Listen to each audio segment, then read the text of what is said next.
mengampuni atau mengasihi? Mana yang lebih utama, saudara? Ya, salam makan sehat. Mari makan sehat agar tetap sehat. Tentunya kita tidak asing dengan kata mengasihi maupun mengampuni. Dan itu banyak juga dicatat di dalam Alkitab. Kalau menurut saudara, mana yang lebih mudah? Mengasihi atau mengampuni? Mengampuni itu terkait dengan orang yang bersalah kepada kita atau orang yang menyakiti kepada kita biasanya ya. Nah, ini kelihatannya lebih susah daripada mengasihi. Sedangkan mengasihi kita biasanya punya konotasi memberi. Kan kadang-kadang khotbah bilang tidak ada orang yang bisa mengasihi tanpa memberi. Mengasihi berarti juga memberi. Apakah seperti itu, saudara? Dan sekilas mengasihi itu terlihat sepertinya lebih mudah dari mengampuni. Nah, namun mari kita lihat yang berikut ini. Benarkah mengampuni itu lebih mudah dari mengasihi? Mengampuni itu berarti kita tidak boleh dendam. Jadi dendam yang ada dari kita lepaskan. Jadi tidak dendam lagi. Memaafkan kesalahan orang lain dan tidak menuntut balas. Itu berarti kita sudah mengampuni. Jadi urusannya itu lebih ke diri sendiri, menata hati dan pikiran kita. Jadi kendali sepenuhnya ada di diri kita sendiri. Tidak diperlukan interaksi dengan orang lain.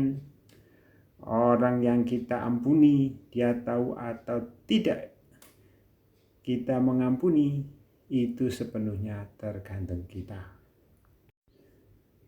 Firman Tuhan juga jelas ya memerintahkan kita untuk mengampuni. Seperti ditulis di Efesus 4 ayat 32, Kolose 3 ayat 13, hendaknya kamu mengampuni sebagaimana Tuhan telah mengampuni kamu. Nah, mengapa mengampuni itu penting, saudara? Karena mengampuni itu membawa pembebasan batin bagi siapa? Bagi diri sendiri. Kalau kita memendam dendam bisa merusak hubungan kita dengan Tuhan, dengan orang lain, dan bahkan dengan diri kita sendiri.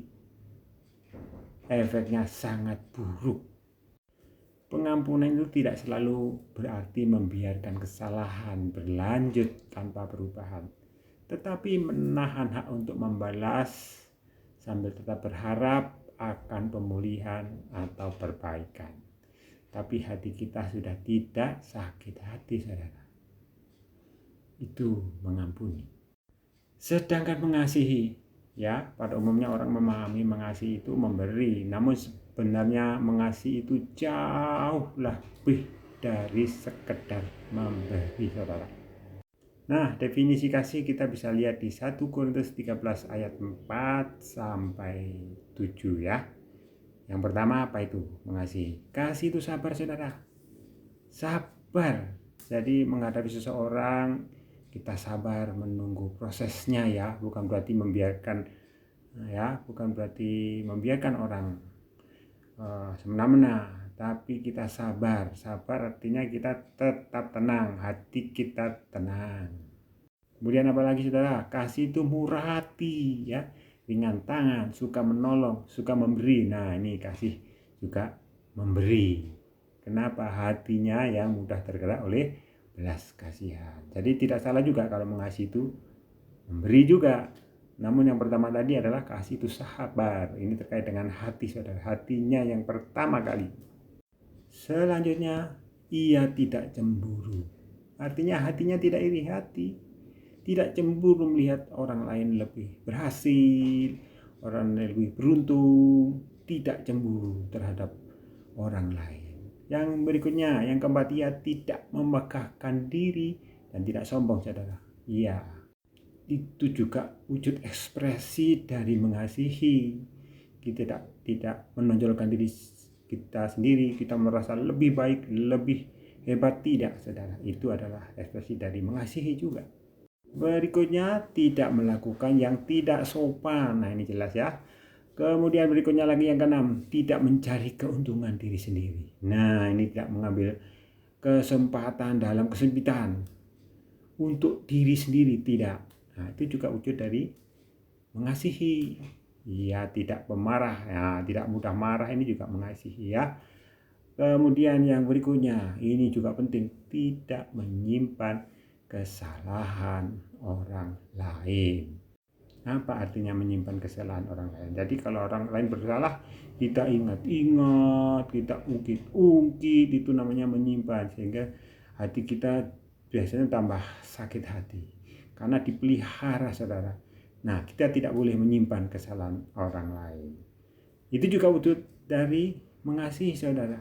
Bagaimana supaya kita tidak menyimpan kesalahan orang lain? Ya tentu kita mengampuni tadi, sehingga kita tidak menyimpan kesalahan orang lain. Kita tidak dendam, saudara. Berikutnya, tidak bersukacita karena ketidakadilan, tetapi ya bersukacita karena kebenaran. Nah, ini lebih jauh lagi ya. Kalau ada sesuatu yang tidak beres, yang jelek, kadang-kadang kita bergembira. Nah, ya harus dibalik. Kita bersukacita karena kebenaran, bukan karena ketidakadilan, saudara. Berikutnya, ia menutupi segala sesuatu. Jadi tidak mengumbar sesuatu yang jelek, kita sebar-sebarkan, kita gosip-gosipkan, tidak. Itu juga ekspresi dari mengasihi, saudara. Kemudian percaya segala sesuatu, artinya apa? Jadi menyerahkan segala sesuatu kepada Tuhan. Kalau ada sesuatu yang kelihatannya kurang baik, kita serahkan kepada Tuhan. Kita serahkan sepenuhnya, Tuhan yang punya kuasa. Jadi tidak ngotot sendiri. Kemudian berikutnya, mengharap segala sesuatu. Dan terakhir, sabar menanggung segala sesuatu. Nah, ini yang pertama, sabar. Yang terakhir juga sabar menanggung segala sesuatu. Nah, jadi bila terjadi sesuatu yang tidak mengenakan, kita sabar menanggung, saudara. Nah, dari penjelasan dan uraian di atas tadi, saudara, ternyata mengasihi itu mengandung banyak aspek, termasuk mengampuni, saudara, memaafkan, mengampuni. Jadi mengasihi itu lebih luas daripada mengampuni, karena mengampuni termasuk dalam mengasihi. Karena mengasihi itu timbulnya dari dalam hati-hati yang bersih, hati yang murni, hati yang disentuh oleh Tuhan Yesus yang lebih dahulu mengasihi kita, karena Allah adalah kasih. Ya, haleluya, puji Tuhan. Tuhan Yesus mengasihi saudara. Selamat mengasihi sesama. Amin.